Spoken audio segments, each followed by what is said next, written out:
Hi-Fi Rush, the sleeper hit that just, well, showed up one day. When I first saw it, I thought it looked amazing. From the visuals, the gameplay, and its charm. Just everything about it got me pretty hyped to play it. So much so, I even looked at buying an Xbox console for the first time in a long time.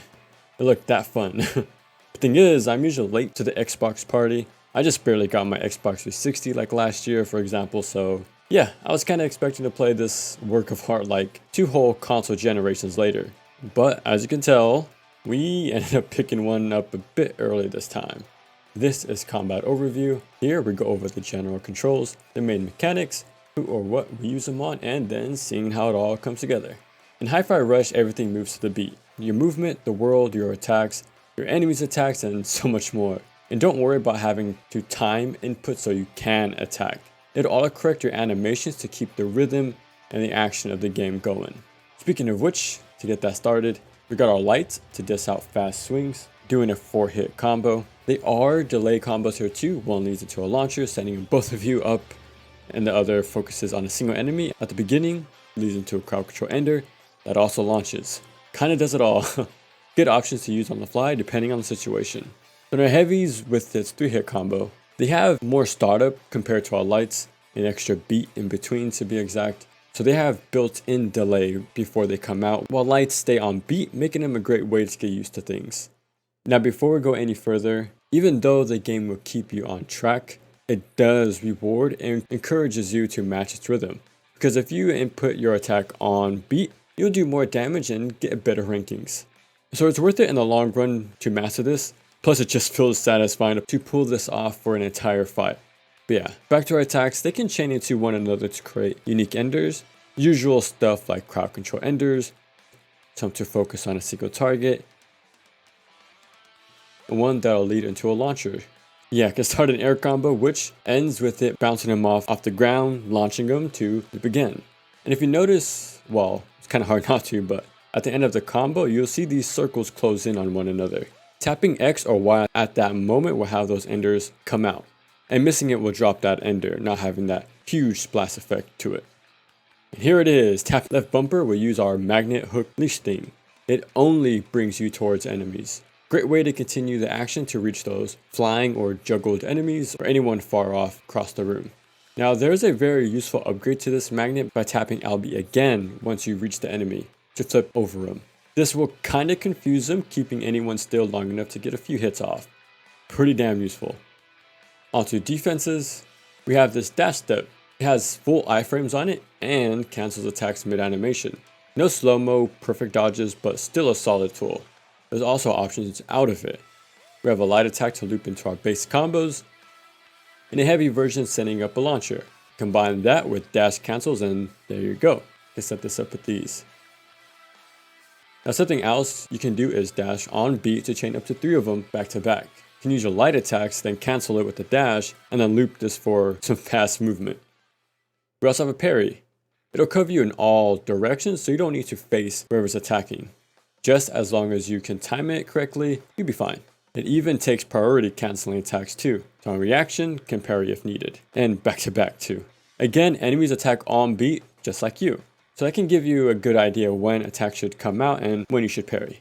And oh yeah, it can parry physical attacks, lasers, and even explosions. Not fire though. But can parry the environment like these construction signs. And that's not all, because we have a directional parry too. Its inputs are similar to Rising Revengeance and Arkham Knight. Press forward towards the attacking enemy as you parry. This will do way more stun damage and gives you some iframes to work with afterwards. Super strong tool that asks a bit more from you, but the extra skill required pays off. Looking at the HUD, green is our health, of course, and the electric looking neck of the guitar above is our reverb. We can use this for special attacks by clicking in both thumbsticks. Each special uses up a different amount of reverb, so use them however much meter is left, and you get to have 2 at a time. Now there are so many options, it's kinda wild. But we got a DP for some fun combo game, one to deal stun damage to a crowd, or ones with our partners. And the most expensive special in the game, get to use 808 to attack for us. This one looks kinda strong. The reverb builds as you attack, especially when attacking on beat, so even more reason to stay on rhythm. Your reverb will reset to 0 after a fight though, So make sure to cast out any meter when you can because it might make the difference. And in the left corner we have our assists. We have 3 to swap between on the fly, and just like a lot of recent action games, they run on cooldowns to help us out with our combos and to hard counter certain enemy types. Peppermint uses guns. They don't do much damage, but they help keep smaller enemies in check, can help extend air juggles, and most importantly, she destroys these blue shields, opening these enemies up for you. And then Macaron. He'll do hard-hitting crowd control damage that'll floor enemies, but has limited range to even him out. Now he hard counters enemies with armor. He'll break it down so you can land some hits on him. And lastly is Corsica. She tosses out a pillar of wind in front of her, dealing no damage, but rids the field of fire. Kinda reminds me of Ninja Blade. Now even though she doesn't deal damage, her wind dazes weaker enemies, leaving them vulnerable. And this will also help break those larger enemies a lot quicker. Now that's not all we can do with our partners. Remember those combo enders? Well, instead of pressing Y or X, if you press right trigger to summon, they will jump in to do assist combo ender with you at the cost of 1 segment of our reverb. Everyone has a follow-up for grounded and air combos. This will extend their cooldowns, but they open up some fun routes. Macaron especially has my favorites because he sets up juggles, which leaves Peppermint open to use her gun still. Then I can go in with another assist ender.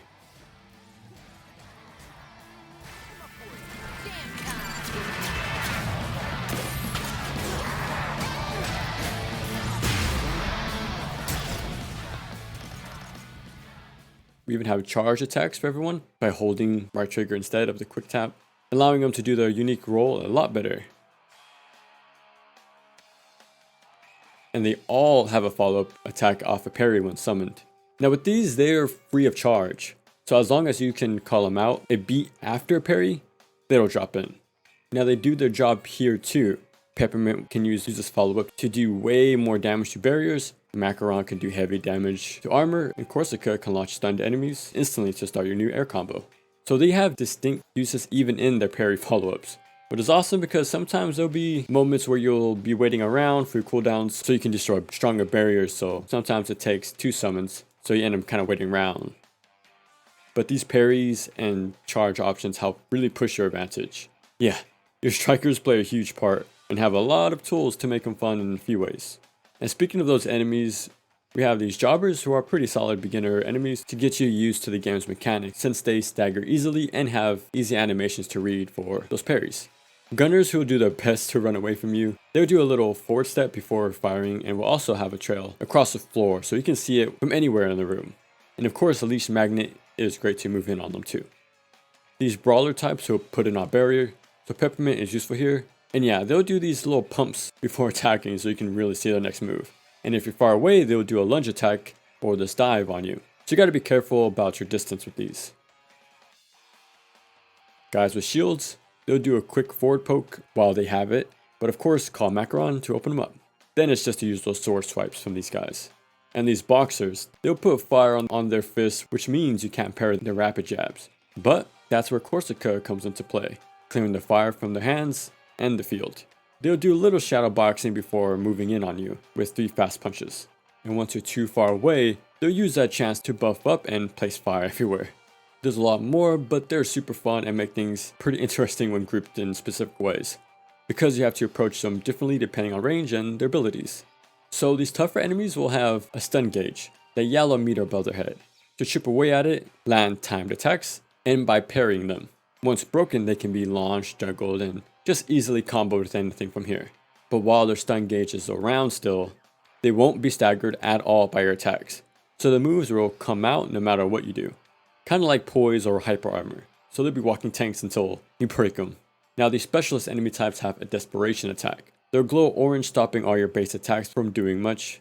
They'll instead push you back, having you do this parry off with them as their last stand. And if you can, use those iframes on your dash to zip past that shockwave and get in close to use a special to finish them off in that way too. Also, something I liked about the enemies, they have that Mega Man Robot Masters thing about them. Like, why would this tech company make a robot with saw blades for hands? Well, to trim the hedges, of course. Makes sense, right? And the spiky claw wielding robo is meant for the kids. It even has a new cuddle mode, because of course it does. But yeah, I like these funny little details to the designs. seemed like innocent robots misused from their original purpose kind of thing. But I don't know, this one's named Brutal after all. They might have been planning a thing or two, huh? And yeah, of course the bosses, they're pretty fun too. One has you deal with the grappler, the classic giant robo boss, and even one having you parry for the entire fight. There's more, but I'll let you enjoy them for yourself. Well, this game is beautiful, it's full on cool, it's Hi-Fi Rush. It's damn good. Brings back that creative energy, mixing a bold art style with unique mechanics that make sense with the world they set up. Having everything to the beat, since we literally have the music inside of us, right? Really reminded me of Beautiful Joe in that way with the shell-shaded look, and the fact we're in a movie having those film editing options in mid-combat. So yeah, it's a really fun game that mixes rhythm aspects to an action game which we don't see much. And then add assists on top of that to create some wild team combos. And yeah, just like any other action game with assists, the screen clutter gets insane sometimes.